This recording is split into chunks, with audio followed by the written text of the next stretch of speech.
The silence in a courtroom doesn't feel like the silence of a home. It's heavy, clinical, and smells faintly of floor wax and old paper. As I sat there, adjusting the cuff of my suit, the same suit I had bought for the happiest day of my life, I realized that betrayal doesn't always come with a scream. Sometimes it comes with a laugh and a camera lens. My name is Elias. I've spent 32 years being the reliable one. In a family of high-octane personalities, I was the steady pulse. I'm an actuary by trade. I calculate risk. I look at the numbers, and I ensure that the foundation is solid before I build. My brother, Julian, is the opposite. Julian is a creator. That's what he calls himself, though most people would just call him a professional nuisance. He lives for the bit, the prank, and the dopamine hit of a viral notification. Growing up, I was the one who finished the homework, and he was the one who hid my backpack in the dryer. My parents always met my frustrations with the same tired refrain. "Oh, Elias, you know how he is. He's just high-spirited. Don't be so sensitive." By the time I met Sarah, I had learned to manage Julian like a chronic weather condition. I kept him at arm's length, filtered my news,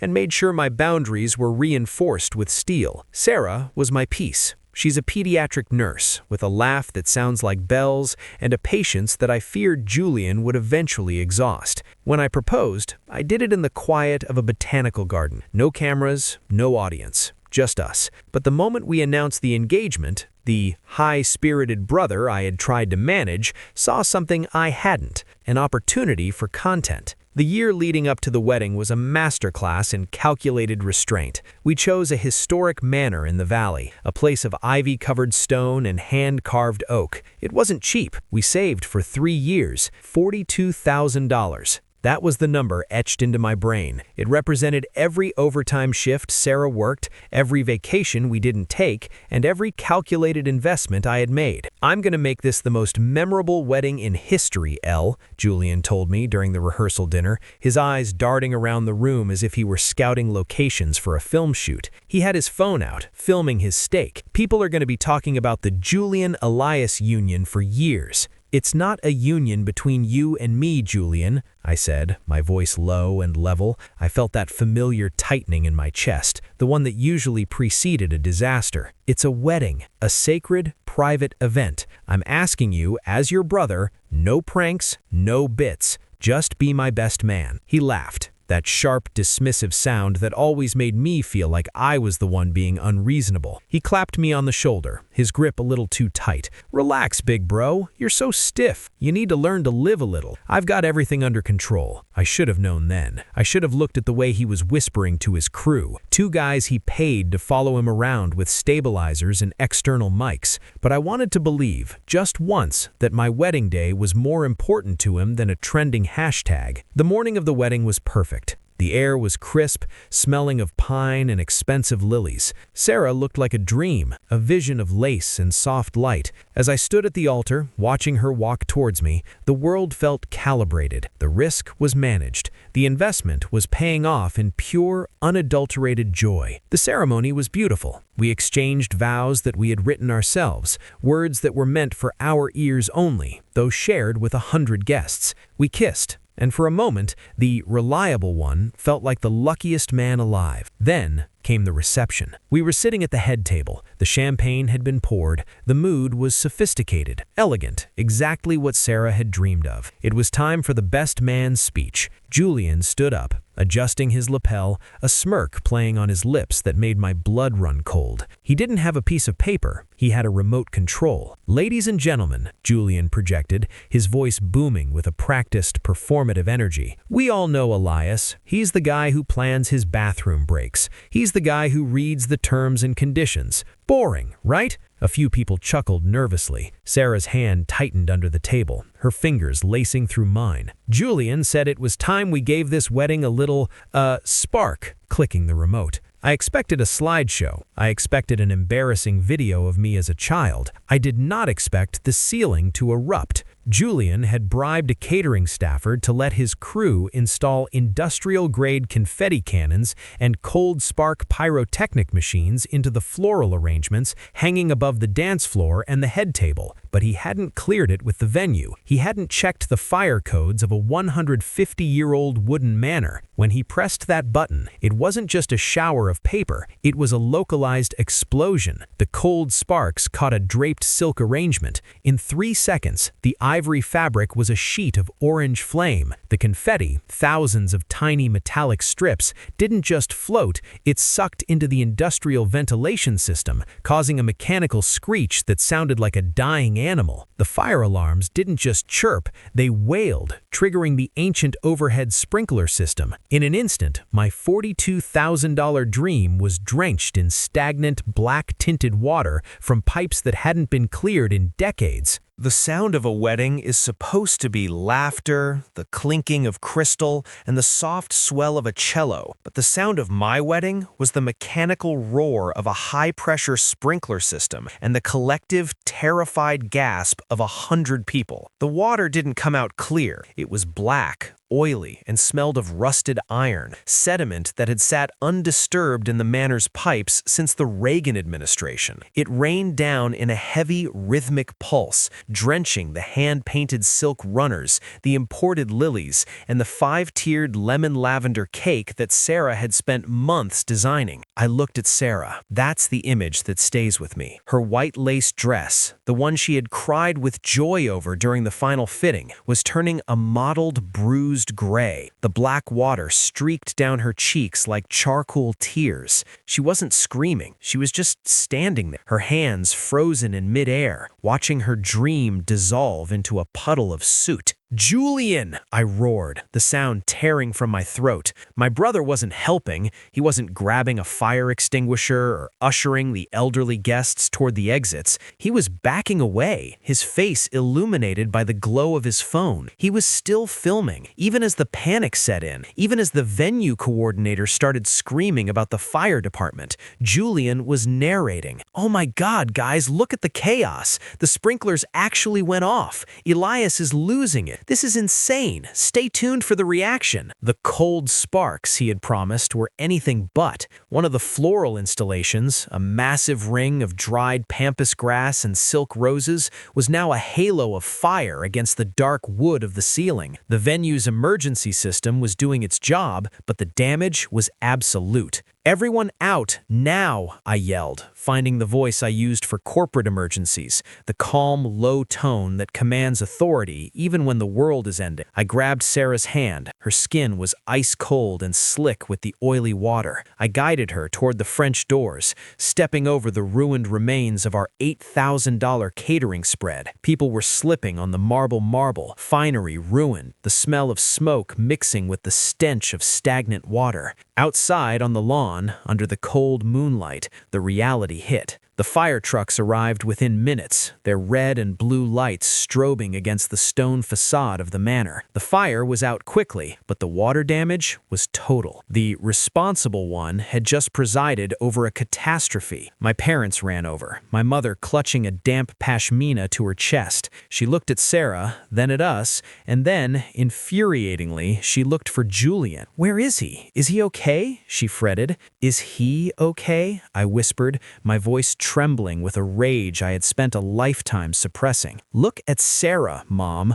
Look at this place." Julian appeared then, stepping out from behind a fire engine. He looked energized. He had a smudge of soot on his cheek that looked suspiciously deliberate, like war paint. He walked up to us, his crew still hovering behind him with their lenses trained on our faces. "Bro, that was a bit more than I expected," Julian said, rubbing the back of his neck. He gave a weak, boyish grin, the one that usually got him out of trouble. "But hey, the footage is gold. We're already trending on the secondary tags. I'll edit it so you look like a hero, I promise." Sarah finally spoke. Her voice was a ghost of itself, thin and brittle. "Julian, you ruined it. You ruined everything." "Come on, Sar," Julian said, his tone turning defensive, almost lecturing. "It's just a party. Clothes can be dry cleaned. But that moment, that's viral. That's immortality. Don't be so dramatic." "Immortality?" I stepped between him and my wife. I felt a coldness settle over me. Not the cold of the water, but the cold of a bridge being doused with gasoline. "You think this is a game? You think this is a moment for your channel?" Elias, honey, my father intervened, placing a hand on my shoulder. He didn't mean for the sprinklers to go off. It was just a prank gone wrong. We'll help clean it up. Let's not make a scene in front of the guests. I looked at my father. I looked at the way he was already shielding his high-spirited son, the same way he had when Julian broke my arm in high school, or when Julian accidentally crashed my first car. No, I said, my voice dangerously quiet. No more cleaning it up. No more, that's just Julian. I turned to the venue manager, a woman named Clara who looked like she was about to have a nervous breakdown. She was holding a clipboard, her hands shaking. Clara, I said, I want a full, itemized list of the damages, the structural repairs, the cleaning fees, the lost revenue for the bookings you'll have to cancel, and the cost of the destroyed decor. Everything. Julian rolled his eyes. Elias, man, stop being such a narc. It's an accident. It's not an accident, Julian. I looked him dead in the eye. It's a liability, and for the first time in your life, you're the one who's going to pay the premium. I didn't argue further. I didn't scream. I didn't punch him, though every nerve in my body screamed for it. I simply took Sarah's hand and walked her to our car, leaving the flashing lights and the immortal footage behind. That night, in the sterile quiet of a hotel room, as Sarah scrubbed black soot out of her hair in the shower, I sat at the small desk with my laptop. I didn't cry. I didn't vent on social media. I opened a spreadsheet. I am an actuary. I calculate the cost of disaster. And for Julian, the cost was about to become astronomical. The next morning, the sun rose over a world that felt fundamentally altered. Sarah was still asleep, her breathing heavy and ragged, her face still bearing the faint, ghostly shadows of the soot she couldn't quite scrub away. I sat by the window of our hotel room, the glow of my laptop the only light in the room. I didn't feel like a groom. I didn't feel like a brother. I felt like an auditor. By 9 a.m., my inbox began to fill. Clara, the venue manager, had been working through the night. The preliminary damage report was staggering. Because the manor was a historical landmark, the cleanup wasn't as simple as a mop and a bucket. The hand-carved oak paneling had absorbed the stagnant water. The antique rugs were a total loss. The industrial kitchen's ventilation system was choked with metallic confetti. The total for the venue alone? $28,000. Then came the vendors. The florist, the caterer, the photographer whose high-end equipment had been caught in the crossfire of the cold sparks. I added it all up, $42,650. I leaned back, the blue light of the screen reflected in my eyes. I could hear my mother's voice in my head. He's family, Elias. You can't ruin his life over a mistake. But Julian hadn't just made a mistake, he had made a profit. I opened his YouTube channel. There it was, uploaded at 3 a.m. Wedding prank gone wrong. Fire department called. The thumbnail was a distorted photo of Sarah crying, with a giant red arrow pointing to her ruined dress. It already had 150,000 views. He was monetizing our heartbreak in real time. That was the moment the last thread of familial loyalty snapped. I called my lawyer, a man named Marcus, who I'd worked with on several corporate risk assessments. He didn't sound surprised when I told him the story. He sounded tired. Elias, Marcus said, his voice gravelly over the speakerphone, you have the wedding insurance policy I reviewed for you last year, right? I do, I said, but there's a subrogation clause. If the damage was caused by a third party's negligence, or in this case, intentional interference, the insurance company will pay me, but then they'll go after him to recoup the costs. Exactly, Marcus replied, and since he's posted the evidence himself, with time-stamped video of him admitting he bypassed the venue's safety protocols, he's handed them the case on a silver platter. I want to go further, Marcus, I said, my voice as steady as a heartbeat. I want a restraining order. Not just for me, but for Sarah. He's using her image for profit without her consent. I want him barred from contacting us. I want him out of our lives.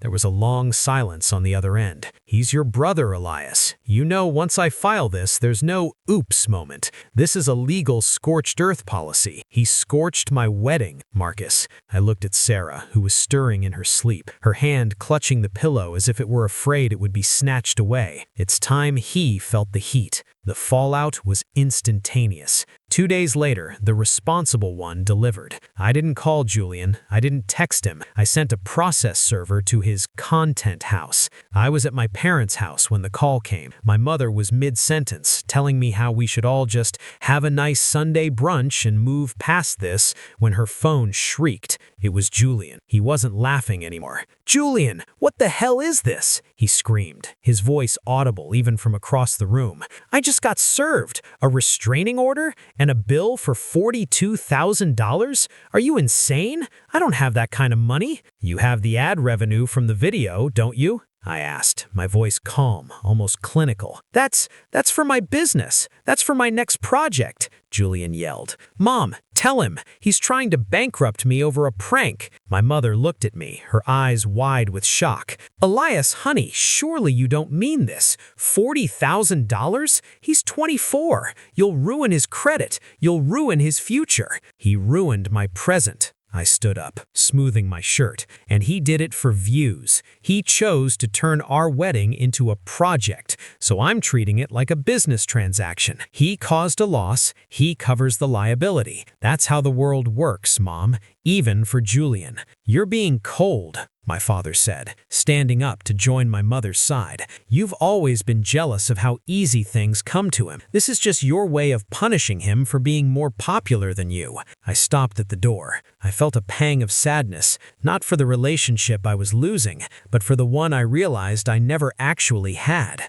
I'm not punishing him for being popular. I'm holding him accountable for being cruel. There's a difference, and if you choose to stand by the person who set fire to your daughter-in-law's wedding dress, then you've made your choice. I walked out. As I sat in my car, I saw Julian's latest story pop up on my notifications. He was crying, real, performative tears, telling his fans that his evil brother is suing him for trying to bring some life to a boring wedding. He still didn't get it. He thought this was the climax of the video. He didn't realize that in my world, the climax isn't the explosion. It's the quiet, inevitable conclusion of the contract. The internet is a hungry beast, and Julian had been feeding it for years. But the thing about a beast is that it doesn't care who it eats once the initial meal is gone. For 3 days, Julian's crying video racked up millions of views. The comments were a battlefield. Half the people called me a soulless corporate drone who hated fun, while the other half, mostly people who had actually paid for their own weddings, pointed out that setting a historical building on fire wasn't exactly a prank. Then, the legal reality started to set in for my brother. The insurance company didn't care about his subscriber count. They didn't care about his creative vision. They saw a 24-year-old male who had admitted on a public platform to bypassing fire safety protocols. To them, he wasn't a creator. He was a high-risk liability. They processed my claim with lightning speed, paid out the venue and the vendors, and then, with the cold efficiency of a shark, they turned their sights on Julian. I was sitting in my office when the next wave of calls started. This time, it wasn't Julian. It was his crew. "Elias, man, listen," one of his cameramen, a kid named Toby, said over the phone. He sounded terrified. "The insurance lawyers, they contacted me. They said if I don't hand over all the raw, unedited footage from the wedding, they're going to name me as a co-defendant for assisting in the unauthorized installation of the pyrotechnics. I can't go down for this, man. I was just hired to film." "Then give them the footage, Toby," I said, my voice flat. "Tell them the truth. Tell them Julian told the catering staff he had permission from the groom to set up the cannons." "He did? Wait, he told us you knew. He told us it was a surprise collab between the two of you." The last piece of the puzzle clicked into place. Julian hadn't just been reckless, he had been deceptive. He had lied to his own team, to the venue, and to our family to ensure he got his shot. By the end of the week, the narrative began to shift. The raw footage leaked, likely from one of his disgruntled assistants, who realized the legal ship was sinking. In the unedited clips, you could hear Julian laughing as the sprinklers started. You could hear him tell his cameraman, "Don't help them, keep the focus on Sarah's face. This is the money shot. Look at the soot, it's perfect." The public's fun-loving prankster was revealed to be a cold-blooded opportunist. The backlash was swift and brutal. Julian's sponsors, a trendy energy drink bank and a tech case company dropped him within 48 hours. They didn't want to be associated with a man who laughed while his sister-in-law's wedding burned. My parents showed up at our apartment on Friday evening. They didn't knock, they pounded. When I opened the door, my father looked 10 years older. "Elias, you have to stop this," he pleaded, his voice cracking. "The insurance company is suing Julian for the full $42,000 plus legal fees. They're looking at nearly $60,000. He's going to lose his apartment. He's going to lose everything he's worked for." "He didn't work for it, Dad," I said, leaning against the doorframe. I didn't invite them in. Sarah was inside, finally laughing again while watching a movie, and I wouldn't let their stress poison her air. "He's your brother," my mother wailed, clutching her purse. "How can you be so heartless? You have the money, you're successful. Why can't you just tell the insurance company it was a misunderstanding?" "Because that would be insurance fraud, Mom," I said, my tone sharpening. "And unlike Julian, I actually care about the law. He made a choice. He chose a viral moment over his brother. Now he has to live with the viral consequences." "You've won, Elias," my father said, his eyes narrowing with a bitter, simmering resentment. "You finally put him in his place. I hope your justice is worth losing your family over. I lost my brother the moment he decided my wedding was just a backdrop for his career, and I think I lost you both a long time ago, considering you're more worried about his bank account than the fact that your daughter-in-law spent her wedding night washing black sludge out of her wedding dress." I closed the door. The sound of the lock clicking into place felt like a period at the end of a very long, very painful sentence. I walked back into the living room and sat next to Sarah. She leaned her head on my shoulder, her hair smelling of jasmine and vanilla, no trace of smoke left. "Is it over?" she asked softly. "The drama is," I said, kissing the top of her head. "The recovery is just beginning." Julian's final video was a somber, gray-filtered apology. He sat in his empty living room. Most of his equipment had already been sold or seized to cover his initial legal retainers. He talked about growth and learning, but he never once mentioned the $42,000. He never mentioned Sarah. He still thought he was the protagonist. He didn't realize he had become a cautionary tale. The restitution check arrived on a rainy Tuesday. It wasn't a moment of triumph. It was just a piece of paper, a mechanical end to a mechanical process. The insurance company had done their work, the lawyers had filed their final motions, and the debt, at least the financial one, had been settled. With the money, Sarah and I didn't plan another grand gala. We didn't want the spectacle. Instead, we used a portion of it to fly to a small, secluded island in the Azores. We stood on a cliffside with only a local officiant and a stray dog as our witnesses. There were no cold sparks, no industrial confetti, and most importantly, no cameras. The air was salt-thick and clean. When I looked at Sarah this time, her dress was simple linen, catching the Atlantic breeze. Her smile wasn't for a money shot, it was just for me. For the first time in my life, the responsible one didn't feel the weight of a looming disaster. I just felt present. Julian's life, however, became a series of shrinking circles. Without his sponsors and his high-production bits, his channel withered. The audience that once cheered his recklessness moved on to the next shiny, chaotic thing. Last I heard, he had moved back into our parents' basement. He's working at a local gym, still telling anyone who will listen about the big comeback he's planning. My parents still call me occasionally, their voices tight with a strained politeness, but the warmth is gone. They see me as the man who broke the family, unable to understand that I was simply the one who refused to keep holding the pieces together while Julian smashed them. Sometimes, late at night, I think about that moment in the manor, the smell of the smoke and the sound of the water. I think about the brother I used to have, the one who used to share a bunk bed with me and trade baseball cards. I wonder at what point the person ended and the persona began. But then I look at Sarah sleeping peacefully beside me, and I realize that loyalty isn't a blank check. It's a bridge that has to be maintained from both sides. If you spend your whole life letting people walk all over you in the name of family, you you eventually become nothing more than a path for them to get where they're going. I chose to be a wall instead, a boundary. Justice isn't always about being even. Sometimes justice is just the quiet realization that you no longer have to carry someone else's chaos. I didn't ruin Julian's life. I simply stopped protecting him from the consequences of his own choices. And in that silence, I finally found my own peace. Family is supposed to be our safe harbor, the one place where we aren't a transaction or a target. But what do you do when the people closest to you see your most sacred moments as nothing more than content? I lost a brother, but I gained a life built on respect instead of tolerance. It was a high price to pay, but looking back at that ruined ballroom, I know I'd pay it again. Would you have done what I did? Or would you have forgiven him for the sake of the family? Let me know in the comments. If this story touched you, please consider subscribing to the channel. We share these stories not to judge, but to remember that even in the middle of a storm, you have the right to seek the sun.